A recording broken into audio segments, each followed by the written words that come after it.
message to the grassroots, and we achieved more results than expected. We had the pandemic volunteers in about 30 states in Nigeria, and we were able to organize food distribution in about 18 states. But in all the states were present, we were able to increase awareness on how to relate to the pandemic, how to avoid, how to prevent stigmatization.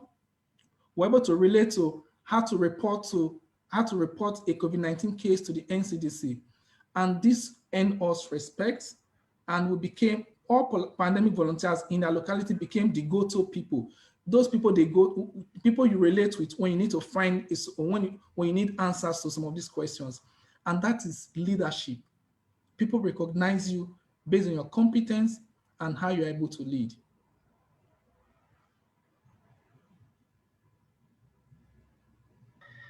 Thank you very much, Ovo, for that presentation. We'll appreciate other of our guests to be brief with the presentation. Yasmin, it's your turn. Yes, hello everyone. I'm super happy to be here and joining all of you today. I already learned a lot from my fellow panelists, so thank you for being here, everyone.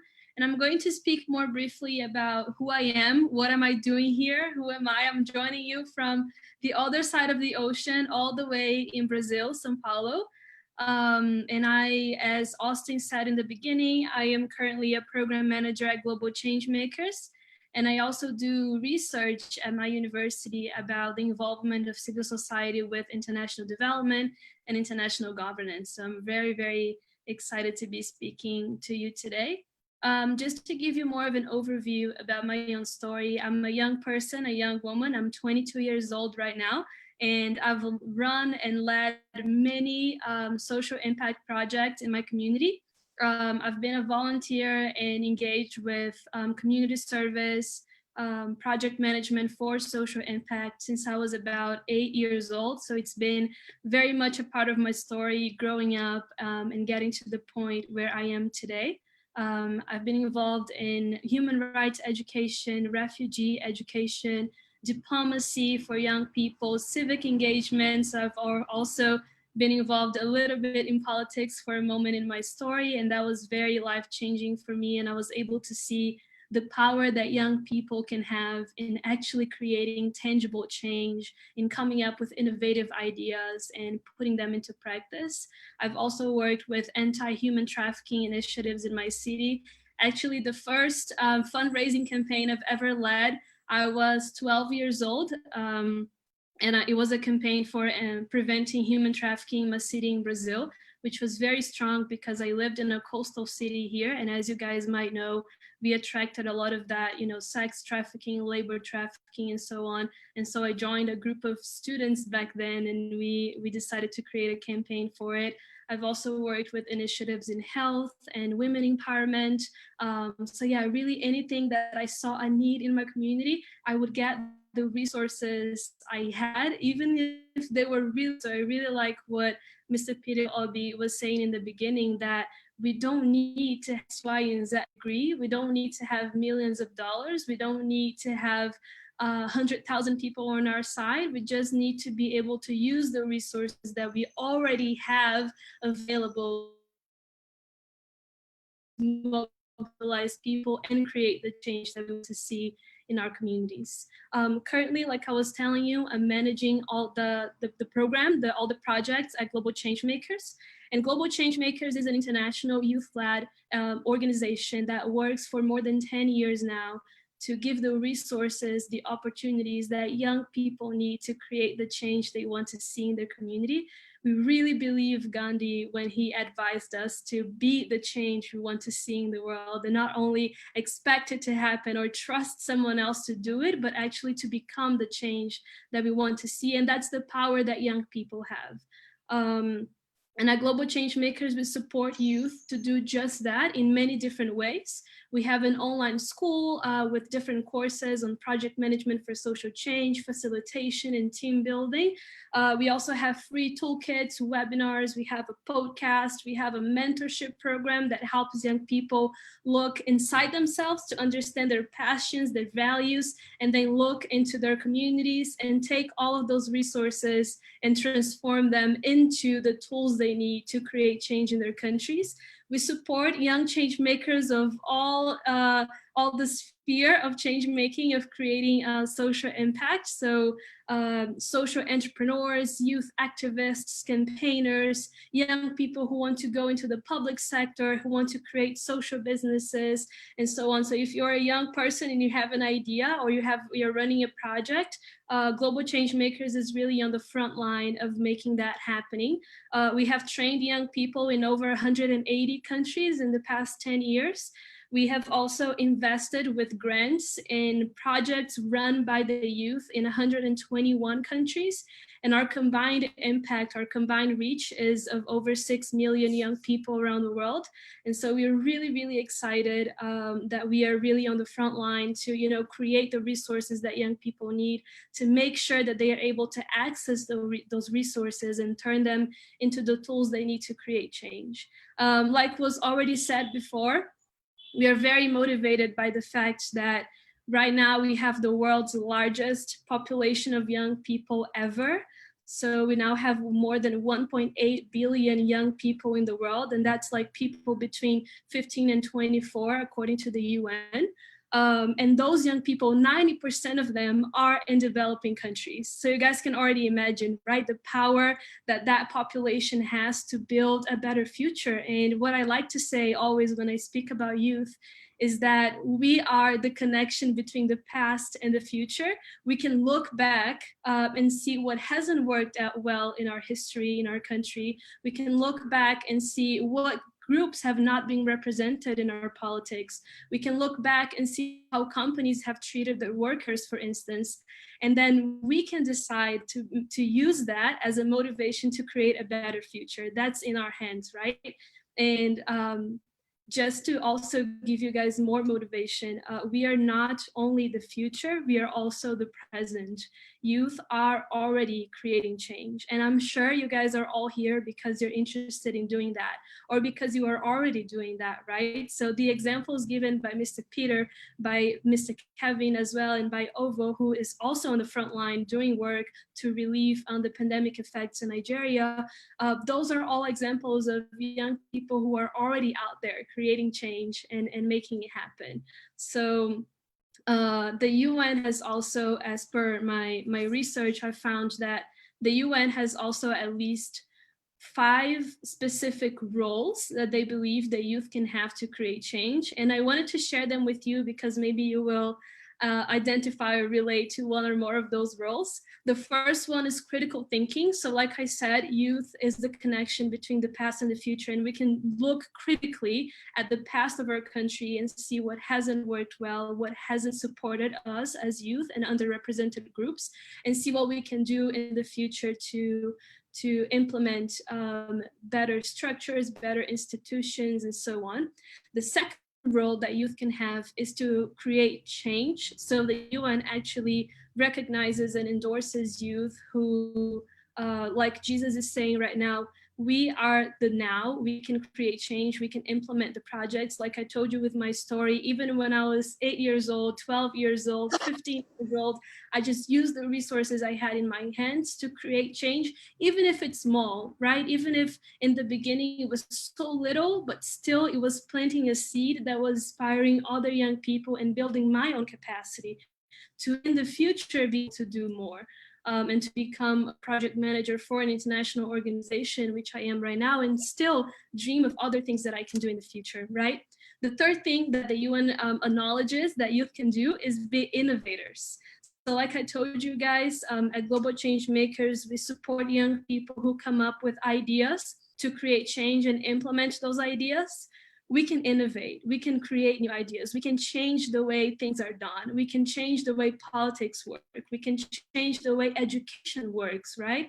Our education systems are the same since like the Middle Ages. Why can we go back and like change and rethink what subjects we study, how we study them, how we create the layout of classrooms, how we train the teachers, what kinds of skills does the future need, and how can young people use their power, their influence to change that, right? That's just one example.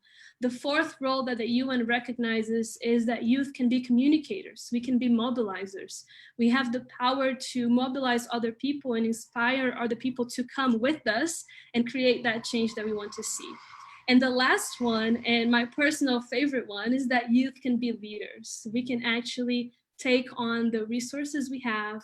We can go after the ones we need to scale our impact and actually lead the future that we want to see. So that was it for my opening remarks. I really hope to have more of an interesting conversation with all of you. I see the chat is very people are already engaging with us. So I'm excited to answer your questions, to talk more about my experience, and also to continue hearing from the other panelists. Thank you so much. Thank you, Yasmin, for that presentation. Quickly, let's hear from Samson Itodo. Yes, Samson.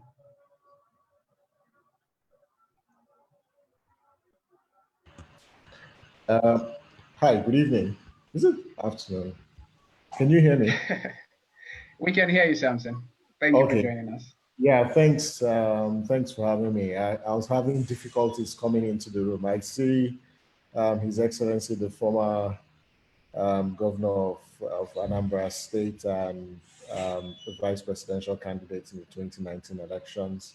To all the other speakers and to fellow young people across Sudan, Nigeria, across the world, I'd say happy International Youth Day.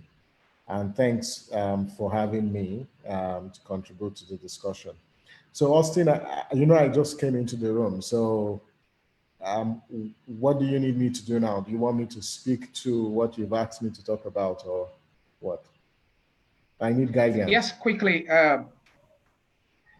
Your topic is before you, so you speak to it before we get into the panel session, and the Q&A will follow. Okay, so I've been asked to talk about governance and young people participating in governance or engagement in governance.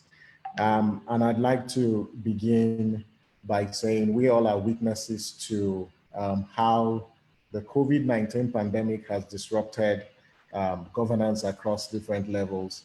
And the whole world, and Nigeria is not an exception, is grappling with the humanitarian crisis, the economic crisis, and how this is also disrupting political systems.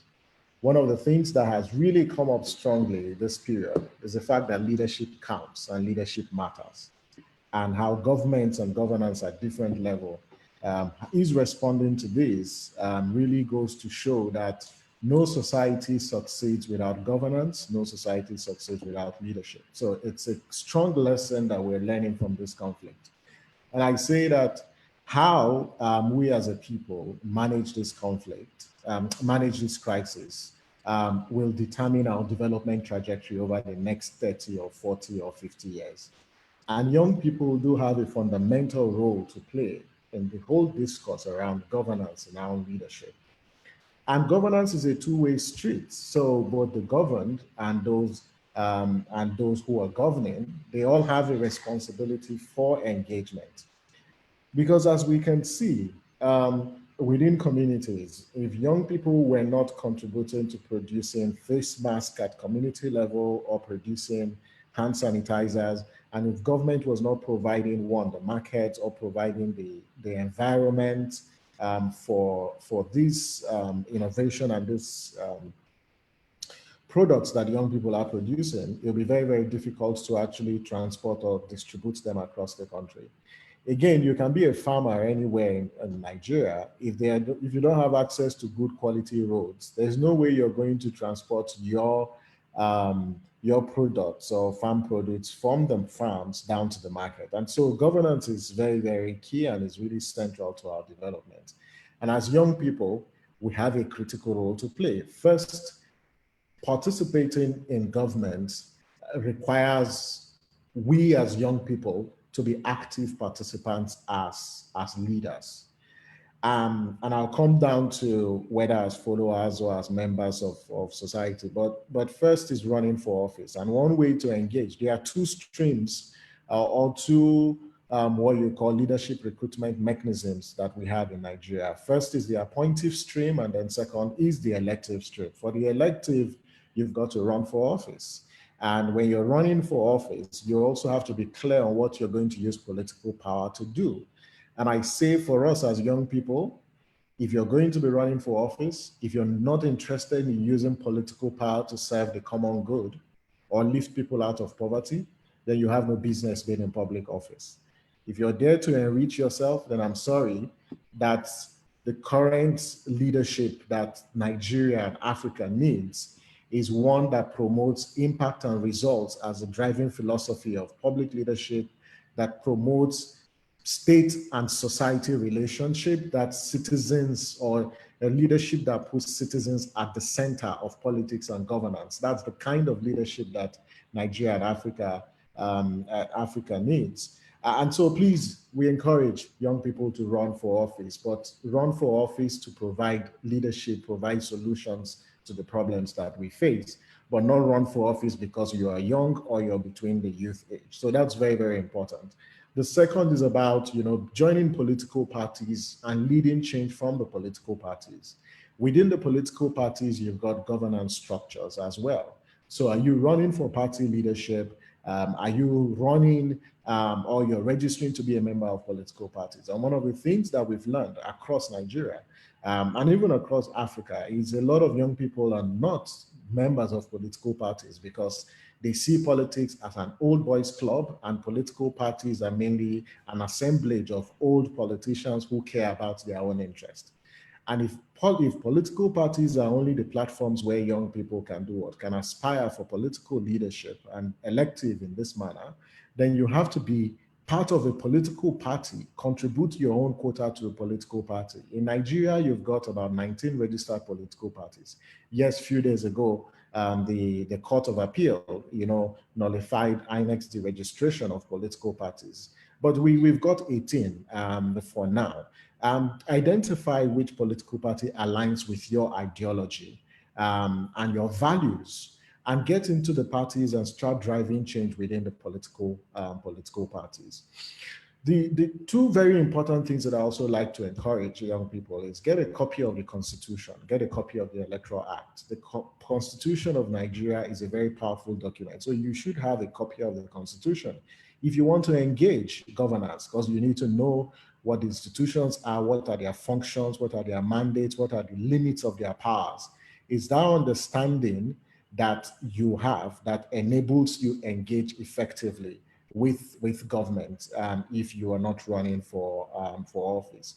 But also for us as young people, when you talk about engagement, at elections, how many of us come out to cast our vote during elections? It is important for us as young people to come out to cast our votes. Look at the last elections. In fact, I just got back over the weekend from a by-election in Nasarawa State, the by-election in a local government that has over 73,000 registered voters. Guess how many people turned up to vote? Only 17.2%. Only 12,000 people came out to cast their vote. So 12,000 people determined someone who was going to be sitting in the Nasarawa State House of Assembly. And that's a sad development for our political process. So young people, we've got the numbers, but our numbers will not count. We will remain statistics and figures if we don't make those numbers count. And one way to do that is to engage governments at different levels. And a point I made earlier at the program was about local governments. For a lot of young people, we focus more at the center. And when we talk about restructuring and devolution of powers, the truth is the closest government to us is our local government councils. Yes, no doubt these local councils are either in extinction or just a few states have conducted local government elections. But there's so much that can be done at the local government level. Is it about local budgeting, access to the budget of your local government and asking, questions about what the local government is doing with the allocations that they receive either at the federal level or from the state, or even simple community development. And because your environment that you find yourself and that community is your own government, and you can't drive change, because if you help in educating people in your community, you are contributing to human capital development. And those people you are developing will tomorrow contribute their skills to advancing the state. Because let's keep this at the back of our mind, that human capital development is at the heart of every development stride of any nation across the world. And you can check it, Asian tigers, whether America or Europe, it's about investment in human capital. And so you can also contribute yours by those volunteering your services and your skill to teach other people. So when we talk about governance, it's beyond running for office. It's beyond participating in politics. It's simply, it's very, very broad.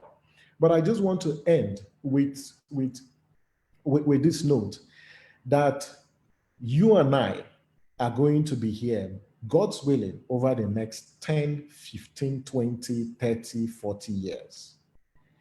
Our kids will be asking us tomorrow, what did we do at our time to improve the quality of governance and leadership? How did we engage? Did we just sit back as armchair critics, or we just sat down behind our laptops and our phones and just tweeted? They're going to ask us that question. And I hope that we don't bequeath to the generation that is coming ahead of us a very fractured society that we inherited. But we bequeath to them a society where justice is for all, a society where government works for the interests of the people, a society where public officers do not care about their own personal gains, or a society where politics does not trump reasoning. And I hope that we are going to be able to bequeath to them that kind of society. But I'd like to thank you most sincerely, Austin, and the YALI team for inviting me to share some thoughts and to say Happy International Youth Day to everyone. And I look forward to the conversations on this webinar. Thank you.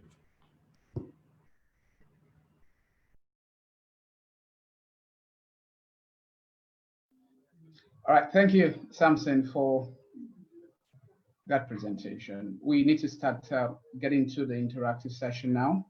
But before that time, let's get someone to talk about the Mandela Washington Fellowship and what it stands for and what fellows are doing. President Lamide Johnson, are you there?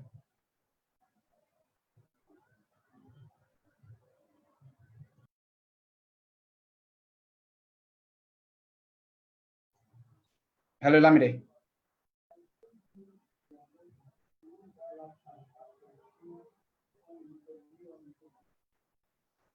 Lamide, please unmute yourself to do this for us. Okay.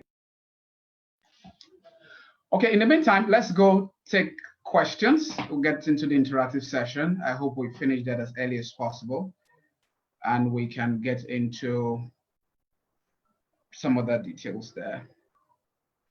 So already on the chat box,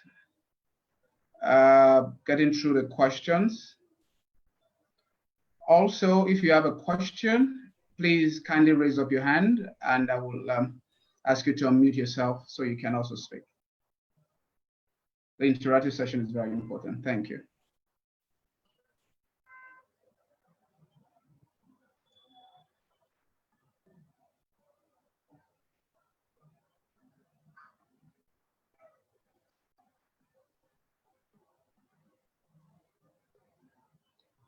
Hello? Okay, let's let me get back to the chat box. Wumi, please, can you handle it from there? unmute yourself and take the questions and direct them to the right people. Thank you.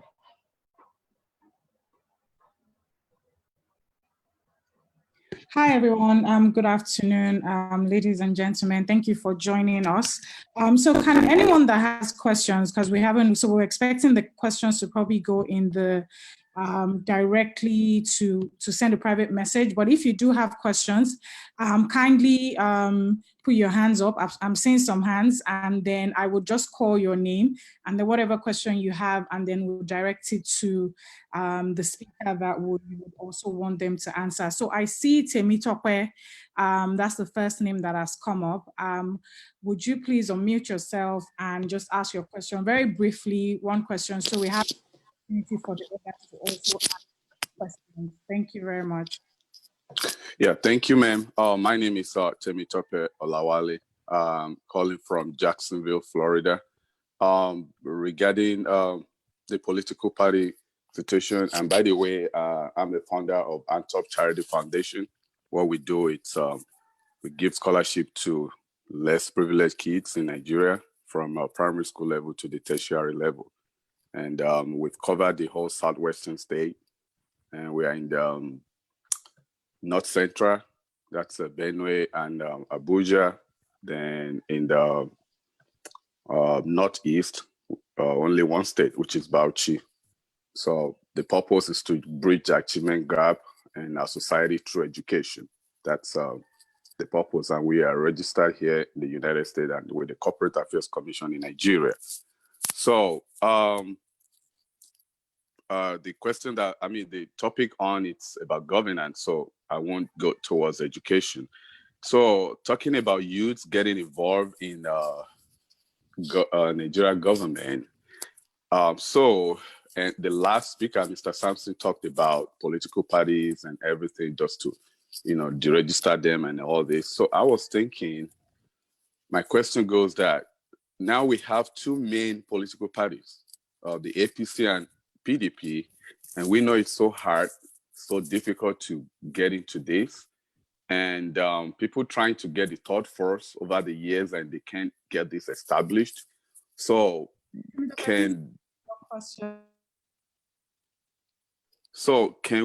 is it possible for, is it the infiltration of these two parties by the young people will work, or forming a formidable third force? Thank you. Okay, can we have the former maybe they can answer that, or is your question directed specifically at someone? No, anyone that can answer the question, but probably Governor Peter Obi might want to answer that. Thank you, sir. Peter Obi is online. Okay, very, very easily, the very simple, very straightforward answer is, like I said before, the youths are nearly 70% of the population. There's nothing in these two major parties where the youth decides to get involved that they can't take over. It's all a question of joining the party at your local level, taking control of the process by ensuring that the right people and yourselves who have capacity and are competent are voted as leaders of the party and members of the party, so that you can be part of the process of formulation of their policies and everything. And at the same time, when seeking political office, insist that only those who have something to offer are voted for. There's nothing in the two parties. People will tell you that, oh, they won't give you space, they won't do this, they won't do that. Like I said before, I moved from being a complete outsider to getting involved in politics, and was able to still be able to fight through what you can call the people call difficulties today to make the little impact. So the youth, the young ones can get involved. Let them not allow themselves to be used for the vices we see today. They are the ones that are unemployed. They are the ones that are going to suffer tomorrow. So they are fighting for their future. So they can get involved. Or like you suggested, if it is difficult, but it is not, because I'm inside, they can form the third force because they have greater number. If they decide they're going to vote, if the youth decide today, we can no longer continue this way, we are going to vote for the right person, it will happen.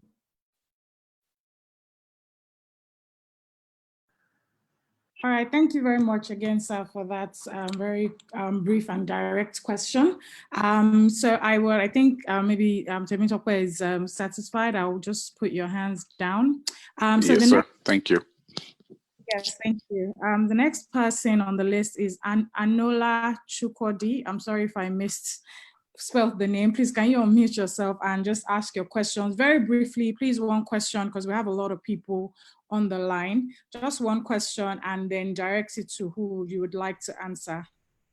Okay, hello everybody. My name is Chukwudi Analo. Thank you very much for giving me this opportunity, and I appreciate all the speakers who have spoken so far. So just to save time, I'm going to go straight to my question. And my question, unfortunately, is still going to go to the governor. So my question, like what you said, it's necessary for us to try to infiltrate this party, but in a system whereby you find out that most times the names come from the top of the class. So it's, for example, the local government. These days, everybody tells you, the local government is no longer an election, it's mostly an appointment. For any governor, any party that the governor is in the state, you find out that the local government elections is completely cleared by that party. So that gives you a kind of idea of what happens. Now, like what you said, is we should get involved at the community levels and all that. But for example, yourself, you said, okay, you've entered the system, you came from as a complete outsider. But I can remember in one of your speech you gave some time ago, you did mention how you got into politics, that you were a very successful banker, and a few people approached you and felt that it was necessary for you to come and run. So do you think, my question to you is, do you think if you had come on your own path without these people coming in who are already politicians coming in to bring you into the system, do you think on your own, if you had just woken up from your being a banker to say, I want to go and be governor of Anambra State, do you think it would have been possible? Thank you very much. Thank you, Chukwudi. And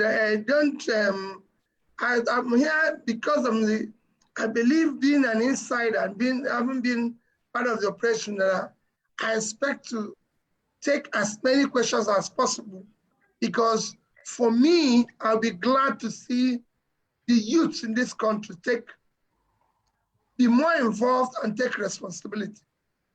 It is your country, you must take it back. So what I can tell you, Mr. Chukwudi, is that you need to listen to me carefully. Those who came to ask me to join were not politicians. If they were, maybe I won't listen to them. And I said even when they came, then I said no. Until I had an incident, if you remember very well, I said what happened to me in America by my dean of the school I went to, and two, how I saw young people that were killed. And I decided whatever brought us this low, somebody have to fight for it.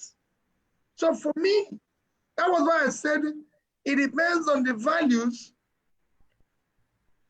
your perception of life, what motivates you and everything.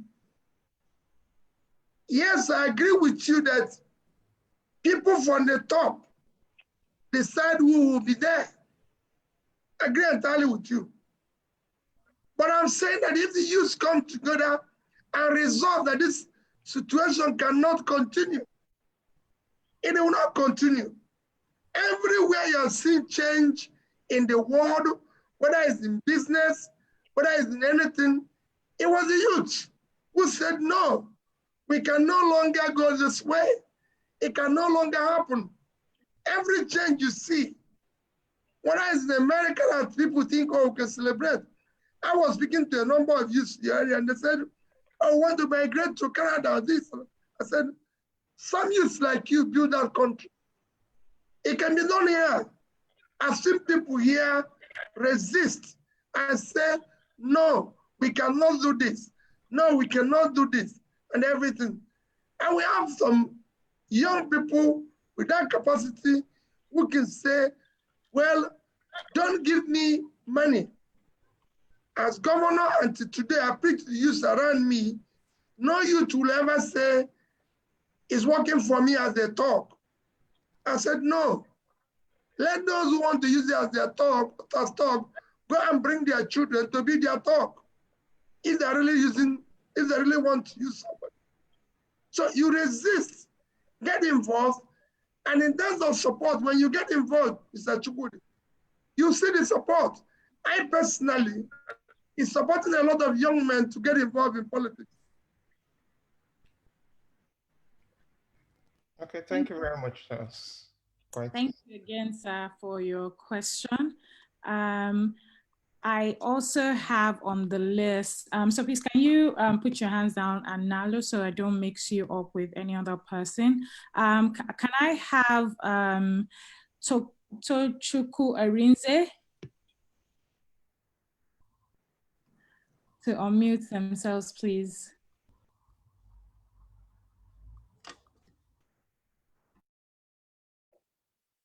Okay, are they there? Tochukwu, are you there? No. Okay, can I have Vincent? Okay, can I have Vincent, please? Vincent Obieze, if you're there, please unmute yourself and ask your question.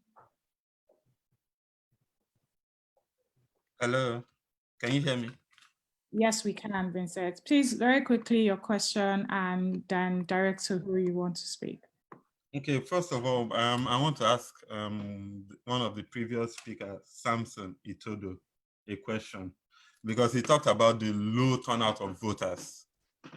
And then my question is, we have a situation whereby most of the youths in Nigeria believe that their votes don't count. And then those who believe, they go through a very rigorous process.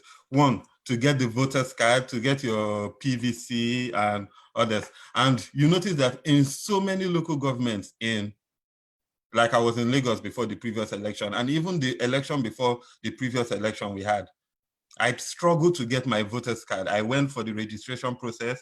After the registration, I struggled to get the PVC, but they kept telling me that they didn't see they couldn't see my voter's card and stories like that. And so there is this belief that, one, because, yeah, it's a sentiment, but because they see you're an Igbo person in Lagos, and maybe you are in a place where you have the majority of the voters are Yoruba, what they do is they file out the names of most of the Igbos and keep the PVC somewhere, so you can't get your PVC. So you keep going to the secretariat every day, and in the long run, it ends up in a futile process. So how do you encourage youth to still believe that their votes can count? All right, Samson, please, can you take over that question? Thank you. Yes, if I may, and just to manage time, if it's possible, maybe after this, is to take a range of questions and then the speakers can respond to them in that order. But just to respond to Vincent's question on voter turnout, in this country, and I guess most of us are Nigerians, in the 2007 elections, right? We saw a situation where voters were still on the queue, and Professor Morris Iwu declared elections. If you remember, that it's in our history books, and we were also witnesses to that. Today in Nigeria, you can't do that because if you do that, you either have social media to expose that, and you've got people who are going to protest and demand their rights. The point I am making is, you see, democracy is a journey. It's not a destination. We're not where we want to be, but we have to keep pushing, and keep engaging. I think to sit back and adopt this defeatist paradigm that our votes do not count, the more you stay out of the elections, the more the people who don't mean well for our society will continue to cling on to power. And one way to do that is to ensure that we come out to do what? To cast our votes. And young people need to understand that there is a connection between politics and livelihoods. There's a connection between politics and jobs. There's a connection between, I always say this and my friends laugh at me, that politics determines what you eat. Politics determines what you wear. Politics determines even the air that you breathe to a large extent. But we need to establish those connections. And for young people is don't just sit back and say, because our votes don't count. You have the power to make it count. And one way to do that is to keep knocking on those doors. If you don't get an answer today, don't get discouraged. Tomorrow, keep going. That's how democracy succeeds. That's how countries are built. Because if we all become very lethargic with the society that we have today, trust me, even Yali will not be hosting this kind of program, bringing us all to have this discussion. But that is how democracy thrives and it succeeds, is this constant engagement. It's very difficult to be a registered voter in Nigeria. Very, very expensive to be a voter in Nigeria. You show up 3 times, and I agree with you. You show up to register, you show up to collect your PVC, and then you also show up to do what? To vote. That is in an ideal situation. Sometimes people have to show up more than once. But let's consider this as part of democratization because it's a process. We're going to get to a point that we're going to go full-blown electronic voting. We're going to get to a point where we'll go full-blown internet voting, where you vote from wherever you are, where you don't need to show up again. But for now, we will make do with the system that we have. And as we advance, and we try to strengthen the system to protect the sanctity of the vote. But I agree with you. But please don't be discouraged. The politicians who don't mean well for our society want you to be discouraged. Because if you don't come out, that's when they can do what? They can manipulate the elections and the results. But when people show up, and the former governor who is here can attest to the fact that when people show up, politicians are scared of interfering with elections. So please, let's come to our political participation with that sort of mentality. Thank you.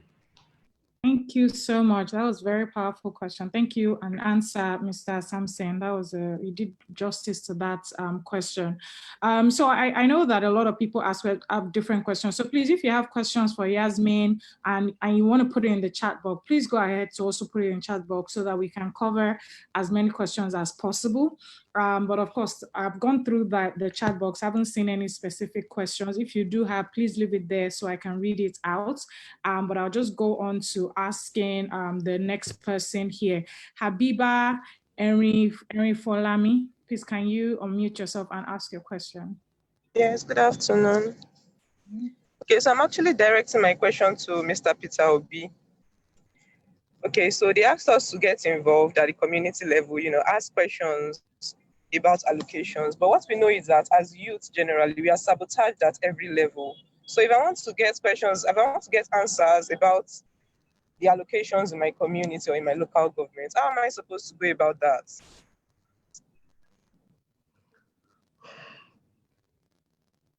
Well, today, hello, can you hear me? Yes, I can hear you. Okay, today that one is very simple. Getting information about first your local government. Let me tell you, we have 774 local governments. Every local government in Nigeria today receives every month at least 100 million naira, including your own local government. And this you can obtain from the Office of the Accountant General. It's available everywhere. The Ministry of Finance publishes it. It's in their website. You can find it out from the website of Ministry of Finance. Where you don't get that, again, that's what I'm saying, that you can mobilize your own colleagues. All of you can come together and demand from your local council chairman, what are you doing with this money? In your ward, you have a ward representative. You can go to him and ask them questions. I have been involved in this, and I can tell you, if you ask questions, I really like it. Something said, if they see that you are together, you mobilize yourself, you put fear in them and say, we can't go on like this. This must not be allowed to happen. We want to know what is happening to this money. We want to know how this money is used. We want to know this and everything. When people ask questions, let me give you, my sister, what will surprise you, just as an example. When I became governor, we were number 25 and 26 in national exams, WAEC and NECO, as a state. Whenever we are 25, or yours is 26, when we are 26, I decided we must change education, must. We cannot have it.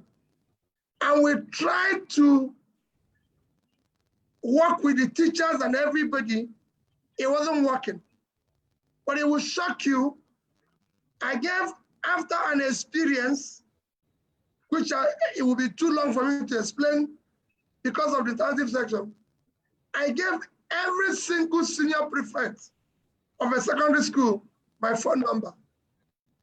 The change was phenomenal. Every morning I wake up, I have at least 20 to 30 SMS from these young people telling me, Governor, we don't have this. Governor, we have this. Governor. So within a space of 4 years, as you can go and look in the record, 2011, 2012, 2013, we're number one. It was this young people telling me. So, and I visited every single secondary school. Anyone I go to, I ask the teachers to go out. Let the students talk to me. So you can question. You see how I said I cleared pension by people saying no. You can question. There's no way. This is about you. It's about your future. You don't have any other future. And why something say government can determine what you eat? Let me tell you, you can get everything right. If you get governance wrong, everything is wrong. And that is the problem we have in our country today. We need to get the right people to be in charge. And you are that right people. Thank you. Thank you, sir. Thank you, everybody, for the question. So I have a question for Yasmin, if you're still with us. So someone asked and said, Yasmin, how do we have a clear and defined youth policy in a nation where youth lack legislative backing or back? Yes. Is Yasmin there? Yes, I'm here. Can everyone hear me? Great. So like I said briefly earlier, I've had a brief experience joining some social movements here in Brazil for civic youth engagement. And that taught me a lot about getting involved in politics when you don't know anything about it, or when you don't have people in the legislative bodies to support you as young people. And the strategy we used as the social movement was we created different chapters in the different states of Brazil.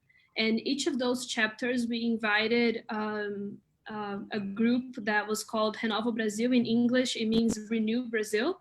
And that group, they supported young politicians to learn about legislation, to learn about how politics worked, and so on. And that group trained us as volunteers as part of the social movement. And we were able to then create our political positions and define our pillars, our structure, and how we were going to organize ourselves as a youth group to get into politics. I myself were not interested in running for politics. And this was something that I was going to tell you guys as well. If you don't feel like that's your role, I think that's okay too. You can also make yourself available to support other young people who want run for politics instead. I think both of those roles are really important to make sure that youth get more representation in politics. So I was one of those people supporting other young people, my colleagues from the social movement, to be able to run for politics. And so we made partnerships with those capacity building organizations.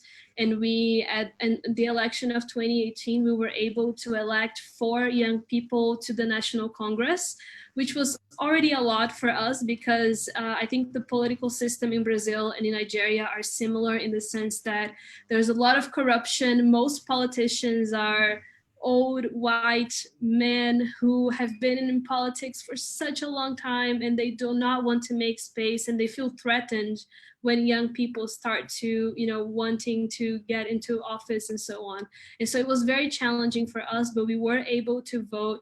Yeah, someone's saying politics in Brazil is mad. Yeah, it is very mad. So imagine that, right? Back in 2018, we were able to elect 4 young people. So guys, if it's possible in Brazil, it's possible in Nigeria.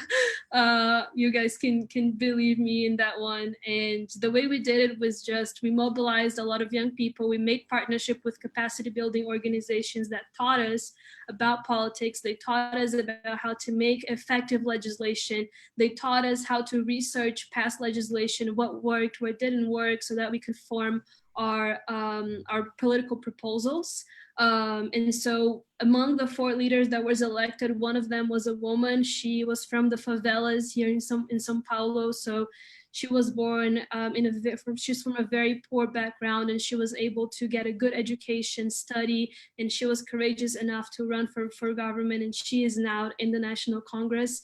Another of those 4 young people was the first ever blind congressman that we had in Brazil so far. He was from our social movement. So imagine that, right? He was not only a young person, he was 26 years old when he got elected, but he also was visually impaired. And so those add on to the layers of challenges he had to get elected. And we as a social movement, just mobilizing people, educating ourselves in politics, getting the resources we got, we needed for that, we were able to achieve our goal. And the movement is very much strong still nowadays. It grew a lot after we were able to elect some people into congressmen. So yeah, just like someone else is saying that they lack transparent electoral system, it's the same here in Brazil. We had to dig into the official documents. We had to make partnerships with people who were already in Congress to be able to access those processes, to kind of understand how things worked in the background. And so I understand you guys when you get discouraged to see how the system works, and to realize that young people are really not encouraged to go into the office. But I can tell you from my experience supporting young people who wanted to run from office, that it is possible, and that, if you guys are able to organize yourselves, mobilize yourselves, you have to be very strategic. You have to be very smart about the people that you choose to be on your side. You have to be smart about the resources you accept from people. Like in our case, at one point we had big companies wanting to support us, and we rejected the money because we did not want to be like the other parties who would receive money from those big companies and then be politically tied to them. So you have to be very strategic, to be very aligned with your values. Also, now, after the politicians we supported got elected, those young people I was telling you about, even the way they run in office, even the way they propose legislation, even the way they work is innovative. It's different, right? So for instance, here in Brazil, politicians have a sum of money that they can use for things like buying suits, buying apartments, hiring lots of people. Every politician has kind of an amount of money they can use for that. And the politicians we were able to elect through the support of the social movement decided not to use their money for those things, and to rather support community movements, to rather support local NGOs, to hire less people and actually support the poor more. So, once you're there, you can make choices that will change your community, that will promote more equality. But it is very challenging, and I do hear your concerns, but I do think it's possible if you guys organize yourselves, if you do it in a structured way. if you actually show that you have value, that you study, that you know what you're talking about, and that you actually know the needs of your community, and you are the person to tackle them, right? A lot of times those politicians, they get elected, they go into the capital city, they hide in their luxury apartments and they in the Congress, and they just distance themselves from the reality of the communities, right? They don't know what the community needs anymore. And you guys do, right? You guys are there, you're leaving those problems every day. You know what your community needs. So you already know the problems. You already know what needs to be done. Like right now, it's about mobilizing people, getting strategic partnerships, and designing a long-term plan, because it takes time. It's not going to be overnight. You guys are not going to make the National Congress young overnight. It takes lots of years. It takes lots of coordination, but it is possible, I would say. I think young people have the right energy, the right values, and we do want to see our country change. So yes, I'm speaking now from a Brazilian perspective. I know I'm from a different context, but I do think our countries have lots in common, and I would highly encourage you guys to go for it. Thank you so much for your time, Yasmin. Thank you for that contribution. That was amazing. So I would like for Ismail Showemimo to please quickly ask your question, one question. We have just about 8 more minutes for questions, so that we give everyone, at least a few more people the opportunity to ask their questions. So please quickly ask your question, and so that you can get a quick answer as well. Thank you. Good evening.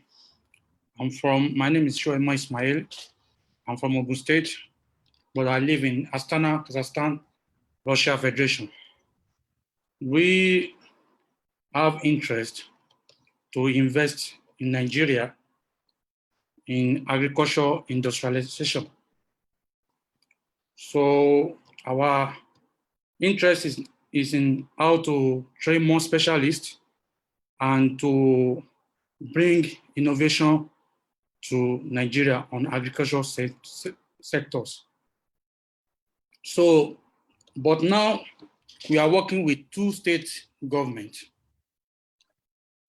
But we want to know, because according to what we have been trying a lot to work with government on this solution, because we believe that anybody want to invest in such huge investment, we need government support.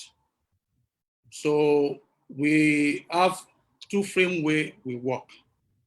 So please ask your question, please. My question is to Mr. Peter Obi, the former governor. So we need a guidelines, and how can we make it work in the way that, because the 2 ways we work is through the government guarantee. And we see that this opportunity will create job and create revenue for each state. So these are our challenges we have, because we are new people that trying to work to invest in Nigeria, because we are not like people are from Britain, America, these things. So these are our challenges. How can we go with it so that this thing can benefit the youth and train more specialists on agricultural sectors to use mechanism so that we can create food for ourselves, also export those food out of Nigeria also for other countries. Sir, you need to unmute yourself, sir. Well, if I can ask you very well, where do you say you're from in Nigeria? I'm from Ogun State. Okay. But the reason why I ask this question is that I believe that today in Nigeria, both Ogun State governor, Southwest in particular, both Ogun State governor and maybe your governor are one of those that I can say that are positively minded. And I'm sure if you get across to the leadership, go through the Commissioner for Agriculture, come out with a properly articulated agenda and say, this is what we want to do. The governments of these states I mentioned are desperately looking for help, especially in agricultural area, because it is the future. It is critical because you're going to produce food for the people here. You're going to employ people and possibly produce something for export. So these are the future of Nigeria. So they will welcome it with two hands. If you articulate something that is the only thing that you might not be able to get if you are looking for a way that you'll be paid some money in foreign currency and everything, and you're looking for guarantees, they're going to involve federal government. But when I tell people who want to invest in Nigeria, what you see that most people want quick way in, quick way out. It's not there because those big profits are beginning to diminish. As a businessman, I tell people there's opportunity in Nigeria. What Yasmin has said that happened in Brazil will happen here. The countries have similarities in terms of everything, and they've been through it. And look at where they are now. They've been able to turn around their country where today, while we can compare with them in terms of our GDP and per capita, they are now where they're almost 6 times us. But I can tell you, and that gives opportunity to people like you who are coming to invest here. But you have to be able to see it for, it's a long time. It's not going to be overnight thing. Okay, thank you, sir. And let me plead with the people in charge, organizers also, because you started late, please do give a little bit of time for people to be able to contribute a little in the interactive section. Thank you very much. Thank you, because we have a lot of things we want to talk about. I just make short form on it so that thank you for giving me a so that we can help people. Okay. So Injideka Okeke, please, can you unmute yourself to ask your question? So we just do it quick. We have just a few more minutes for questions. Thank you so much, Mumi. My question goes to His Excellency.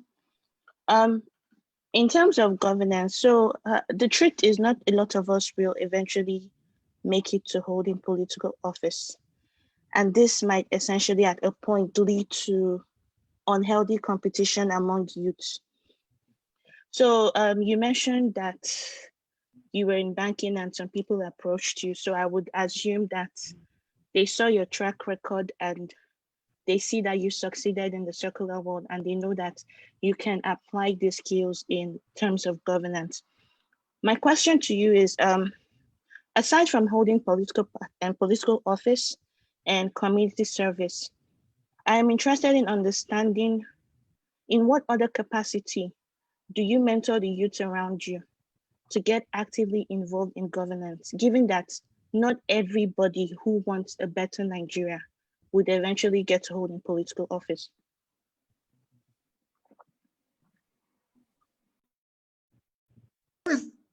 Let me start by telling you, I don't want any of my children to be involved in politics.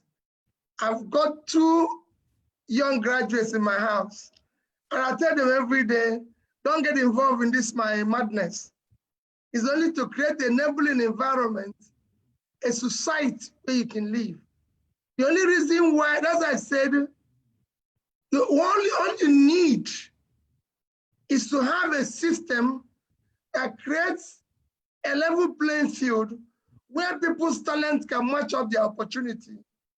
And that's it. The reason why people get involved in politics today, I can tell you categorically, is because of transaction. Because our government is transactional. It's where people think they can go and steal money. So 80 to 90% of those that you see that they get involved today is because they think there's money they can steal. But I can tell you, we're coming to the end of that road where there will be nothing to steal, where we need to get it right. And once we need to get it right, why will anybody want to get involved in that? If you live in America, let me just give a society that works, to give you an example. If you go today and say you are a governor, which is the type of office I've held in America, you earn less than the governor of California, which is the richest state in America, with a GDP of 1.6 trillion, 4 times Nigeria, earns less than a professor in Stanford University in terms of salary. Of course, compared with the people who are making money in Silicon Valley, the governor is nobody. So who wants to go and fight to be anything in government? Why do you want to be anything, you know? So what I'm saying is that doctors, medical doctors, earn more money, teachers earn more money, in most cases, even than politicians, in most parts of the world. Why do you want to do that? I know so many people I met. I met a lecturer in Cambridge who told me, why would I want to go and be a member of House of Parliament when I teach in this place and this place, and I make more money, have a better life than those politicians? So what you see here is that because we have not created any space, the world has become a global village. It is no longer time. That is why we want to urge you to be involved so we can have good governance, create a country where people with talent, where people with hard work will become what people have become everywhere in the world. Everywhere, Steve, look at what is happening now with corporations. Apple as a company today is valued for 1.8 trillion. That is over 4 times. In fact, Apple is getting, I'm sure the way it's going, will end this year about 2 trillion. The entire GDP of Africa is 2.1 trillion. And Africa have talents and energy and brain for people that can create the next future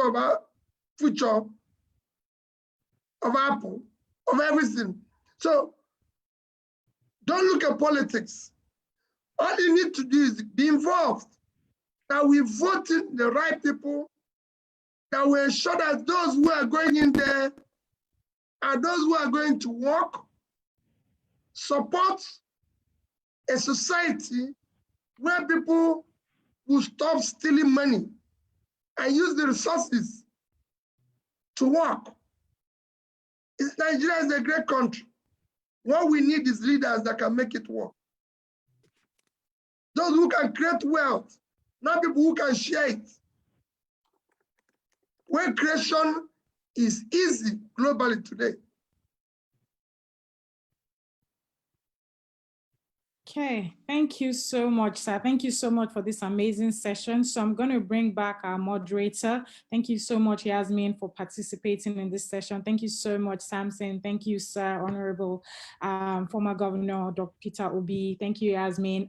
So I'm going to hand over back to the moderator of today's session to bring in all the closing remarks, and then we'll be able to round up. Thank you, everyone, for participating. Thank you.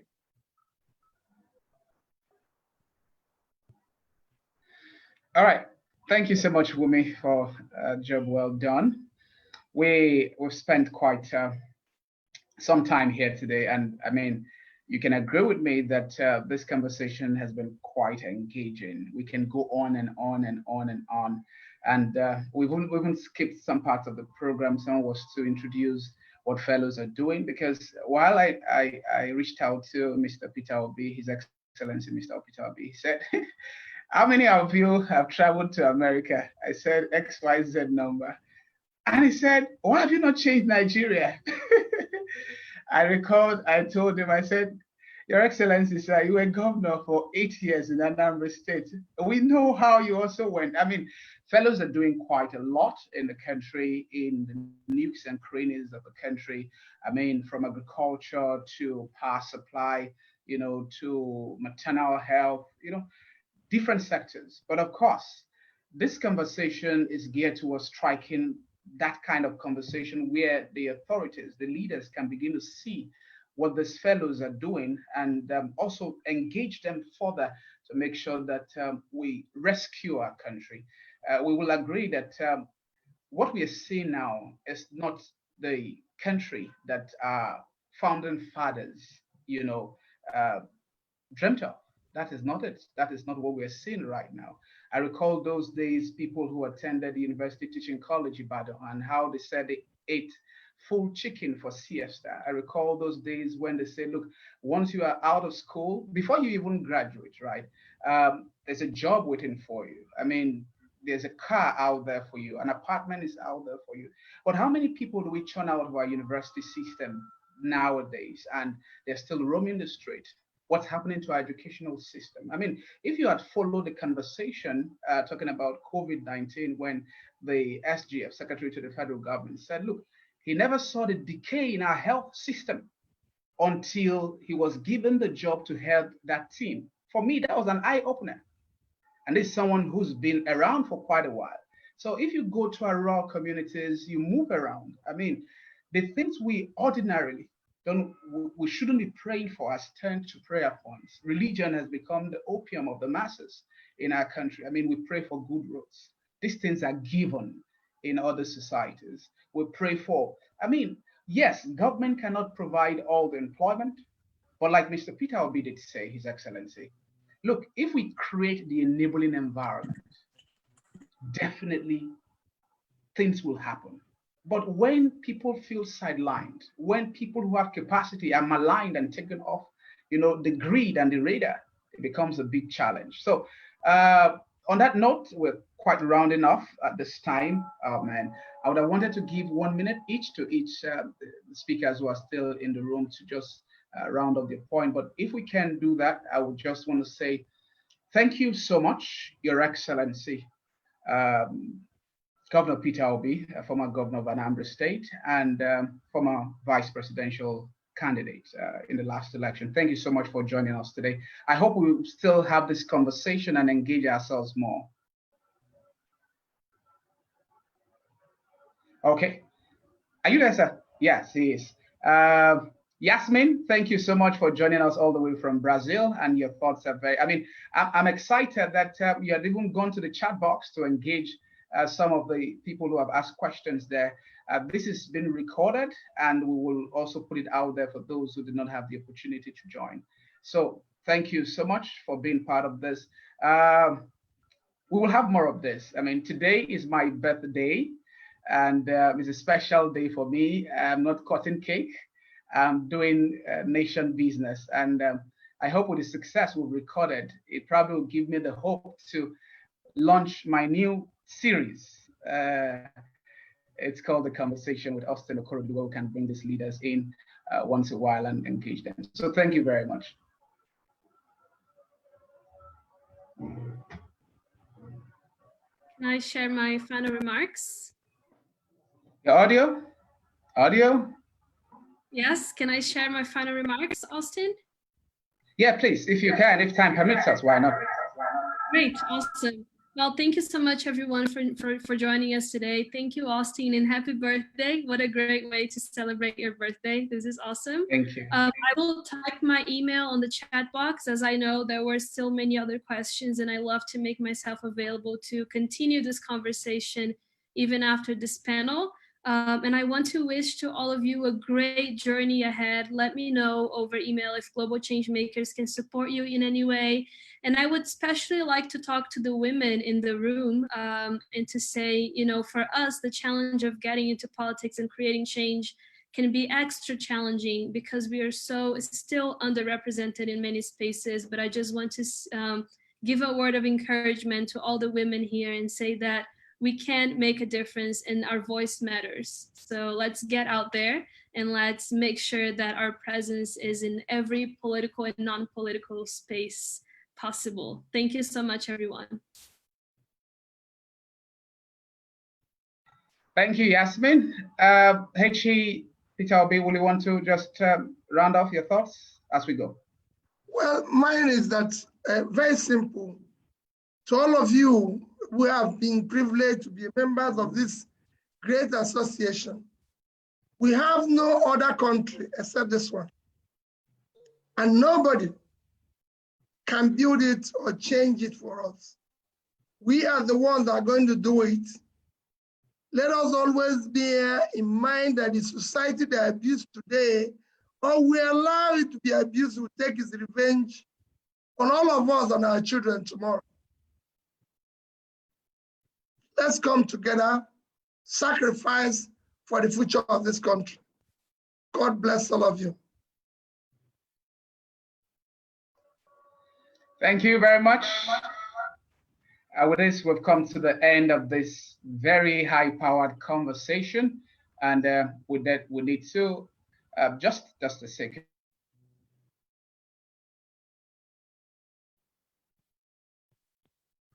Yes, so I don't know if we still have Kelvin Gravitz, Vice Consul at the U.S. Consulate, still with us in the room. Hello, Ms. Kelvin. Hi there, Austin. Oh, he's still here. Good one. I'm Thank still you. here. Of course, this has been so engaging, and I've learned Can you so unmute much. yourself? I didn't want to leave early.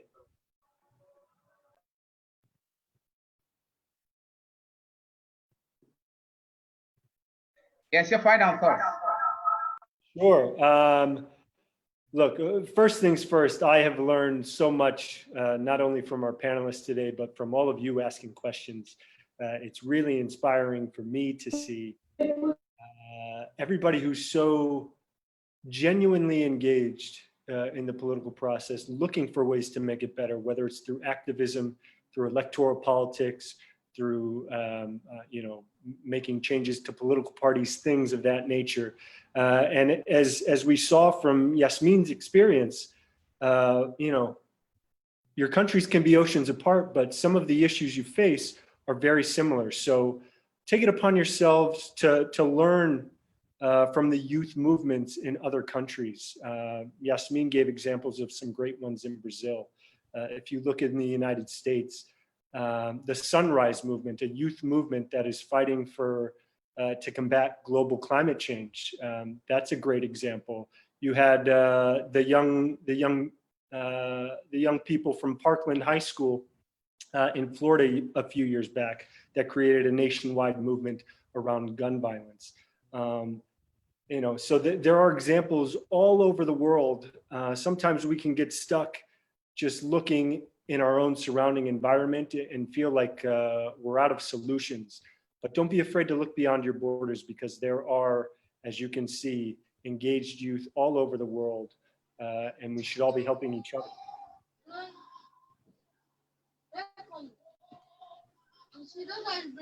I'm in a meeting.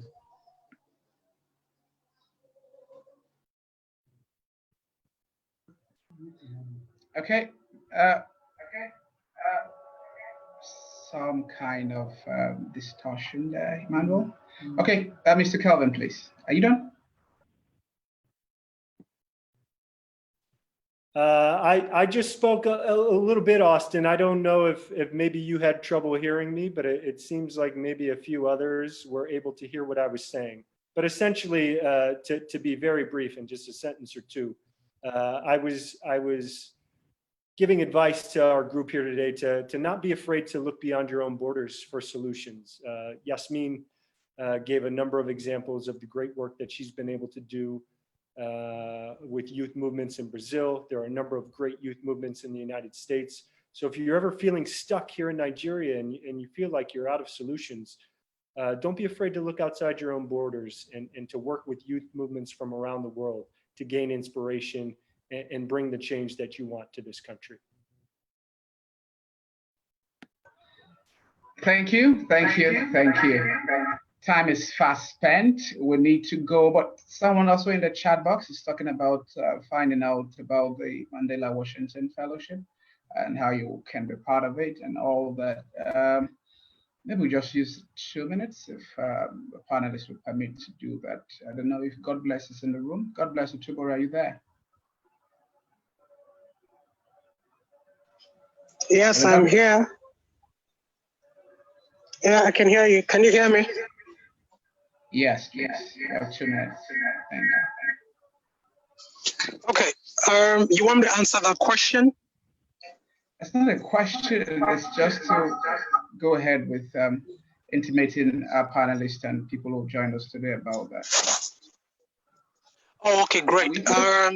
Your Excellency, the former governor of Anambra State, thank you for honoring our invitation.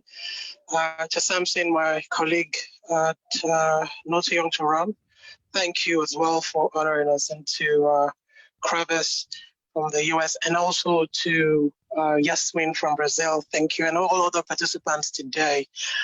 We are called the Mandela Washington Fellows, and the reason we're called Mandela Washington Fellows is because we were part of the dreams of Nelson Mandela when he left prison.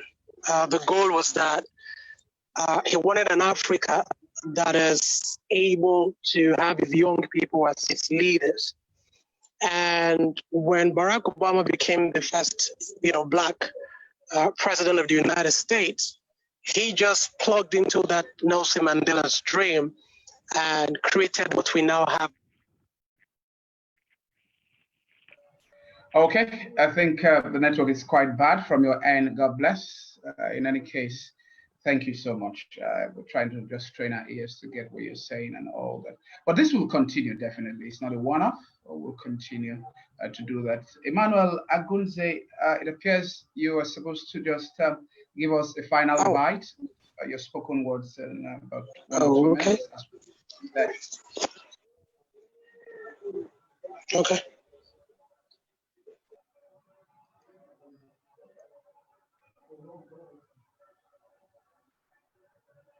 Hello, Manu.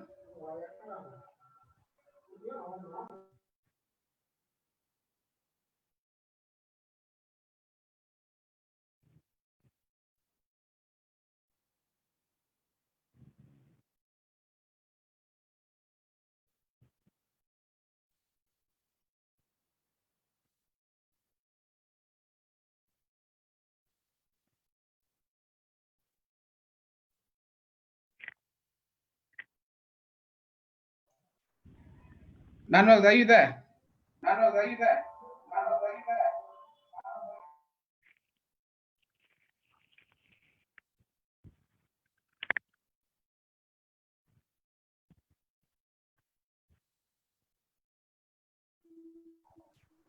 Okay, in the absence of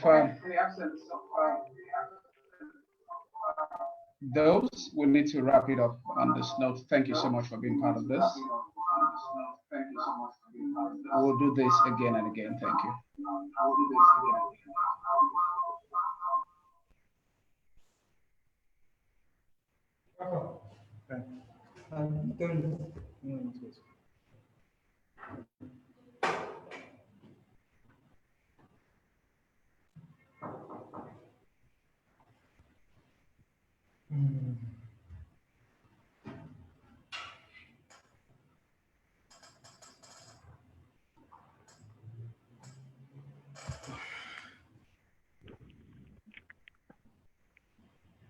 Actually, forgot to say, you can unmute yourself and just exchange pleasantries with people you may know in the room, and just say hi. And as we go out, thank you.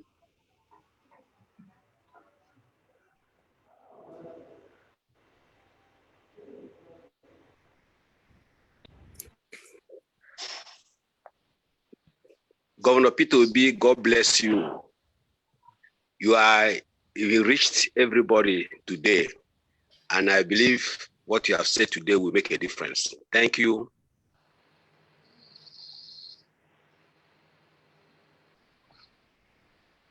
Thanks for a great meeting, everybody. Thank you so much to all the panelists and the organizers. This was truly wonderful. Have a great day. Thank you so much. I appreciate you guys. God bless you. Thank you, everyone. Thank you guys for this opportunity. I've gained a lot. Thank you. I want to see this happening again and again until Nigeria gets better. We can do this. Okay, on a final note, thank you so much. Namaste. Out. Bye. Thank you, Yali. Thank you, my Washington Fellow. Thank you.